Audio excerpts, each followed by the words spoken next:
Hello, नमस्कार. Hello, नमस्ते. कुठून बोलताय? मी पुण्यावरून बोलतेय. पुणे, बरं. आणि लग्नाचं कोण आहे? माझा लग्नाचा मुलगा आहे. मुलगा आहे. तुम्ही मुलाची आई? हो, मी मुलाची आई बोलते. बरं. आणि कुठला समाज आहे? मी मराठा आहे. माझे मिस्टर आहेत ते गवळी आहेत, पण मी स्वतः 96 कुळी मराठा आहे. बरं, ठीक आहे, चालेल. आणि मुलगा करतोय काय? मुलगा आता पहिला टाटामध्ये होता, आता सध्या रिअल इस्टेटचं हे करतो आहे. बरं बरं. शिक्षण काय आलं त्याचं? शिक्षण त्याचं त्यांनी इंजिनिअरिंगचे 2 वर्ष केलेले आहेत. त्याच्यानंतर त्याचं काय थोडंसं प्रॉब्लेम आला म्हणून त्यांनी सोडलेलं आहे, पण आता तो थोडंसं करणार आहे. बरं बरं. आणि 1900 किती मधला आहे हा? 1992 साली त्याचं जन्मचं हे. 92. ओके. आणि लग्न पहिलं झालं होतं का? हो, लग्न झालं होतं. काय झालं? त्याचा डिवोर्स झालेला आहे. डिवोर्स झाला. हा, बरं, ठीक आहे, चालेल.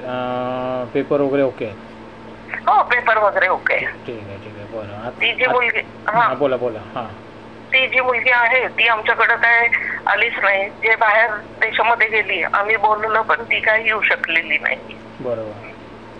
नंतर तुम्ही केस तयार केला? हां. बरं, ठीक आहे, ठीक आहे. बरं. आता याला पगार किती आहे मुलाला?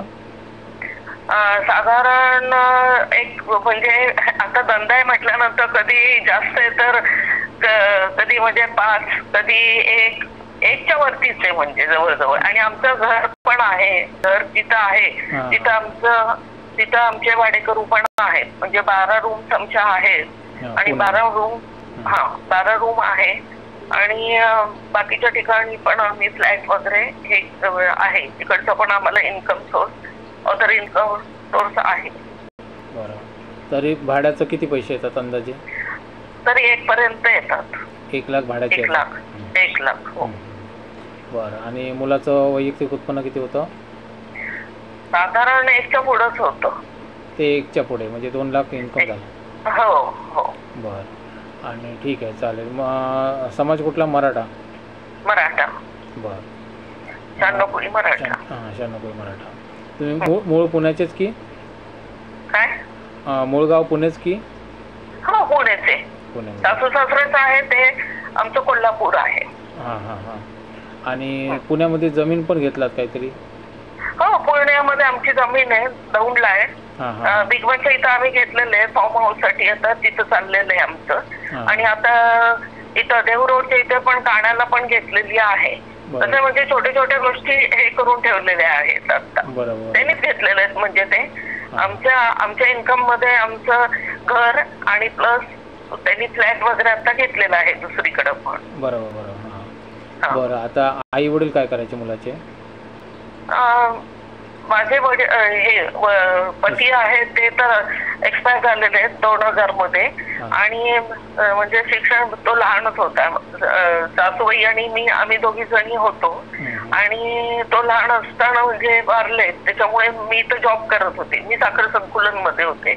जीडीसीएचं माझं अकाउंटंटचं काम होतं. बरोबर. कोऑपरेटिव्ह बँकेत वगैरे मी अकाउंट करत होते. बरोबर. हां, ठीक आहे, ठीक आहे, ठीक आहे, चालेल. आणि ओके. मुलगी कशी असावी? मुलगी साधारण, म्हणजे आम्हाला जास्त हाय पण नको आणि जास्त लो पण नको. आणि संस्कृतिक आणि म्हणजे आपल्या ह्याच्यातलंच हे पाहिजे आहे. शिक्षण काय असावं तिचं? शिक्षण ग्रॅज्युएट. बरं. आणि नोकरी करणारी हवी? चालेल, नोकरी पण चालेल. घर व्यवसाय सगळं सांभाळणारी पण जास्तीत जास्त नोकरी. कारण काय आत्ताचं जग हे नोकरी म्हणजे हेच पाहिजे ते. हा, म्हणजे त्यांनी केलेलं योग्य आहे, म्हणजे दोघांनी पण. बरं. आता जो मुलगा जॉब करतो तो, म्हणजे व्यवसाय करतो, तो कुठे घरातच करतो? नाही, घेतलेलं आहे त्यांनी. ते पार्टनर मध्ये. त्याच्यामुळे कसं आहे की दोघांच्या ह्याच्यामध्ये आहे तो व्यवसाय. ते दोघांमध्ये व्यवसाय. ठीक आहे, ठीक आहे, ठीक आहे, चालेल. आणि बघा मित्रांनो, लक्ष द्या इथे. व्यवस्थित पार्टी आहे, चांगली पार्टी आहे. कमाई पण बरी आहे मुलाची. घरदार व्यवस्थित आहे, बिल्डिंग आहे त्यांची स्वतःची. दोन का तीन बिल्डिंगी आहेत त्यांच्या. एकामध्ये ते राहतात आणि भाडेकरू व्यवस्थित ठेवले आहेत, जेणेकरून महिन्याचं स्थिर उत्पन्न भाड्यामधून लाखभर रुपये उत्पन्न येतं. अजून जागा पण त्यांनी घेतली आहे, तिथे पण बांधकाम ते करणार आहेत. आई पण कामाला होती, वडील पण कामाला होते. तर त्याच्यामुळे कसं वेल सेटल फॅमिली आहे कुठेही म्हणजे. आणि एकुलता एक मुलगा सगळ्यात महत्त्वाचं. मुलाला बहिणी किती? नाही, एकटाच आहे मला. मुलाला बहिणी नाही आहेत, हे लक्षात घ्या. मी पहिल्यांदा मित्रांनो हे सगळं विचारलं होतं त्यांना, तरी पण तुम्ही त्यांच्या तोंडून ऐकलात. आता मुलाला भाऊ किती? नाही आहे त्याला, तो एकुलता एकच आहे माझा मुलगा. हे लक्षात घ्या, सगळ्यात एकुलता एक आहे म्हणजे जे काय आहे ते त्याचं सगळं आहे. परंतु मुलगी संसारिकच पाहिजे. आणि तुम्हाला पण सांगतो, चौकशी केल्याशिवाय अजिबात लग्न करू नका. स्थळं तुम्हाला भरपूर येतील, फरक नाही पडत. स्थळं गेली तरी फरक पडायला देऊ नका. कारण काय, चौकशी करून लग्न करा. कारण आजची जी स्थिती आहे ती खूप बिकट स्थिती आहे, खूप बेकार स्थिती आहे. तर त्याच्यामुळे कसं समोरच्या पार्टीची चौकशी करा. तुम्हाला ताई सांगतो आहे आणि इतरांना पण सांगतो आहे की जर या पार्टीने चौकशी केली किंवा या पार्टीनेच कशाला कुठल्याही पार्टीने आपली चौकशी केली तर तिचा हक्क आहे तो. त्याच्यामुळे कसं त्याचे रागवायचं काहीच कारण नाही, का प्रत्येकाने एकमेकांची चौकशी केलीच पाहिजे. हे लक्षात घ्या. कुठे धोका होईल केव्हा होईल हे माहिती नसतं. तर त्याच्यामुळे ते काळजी घ्या आणि सुरक्षित संसार करा, छानपैकी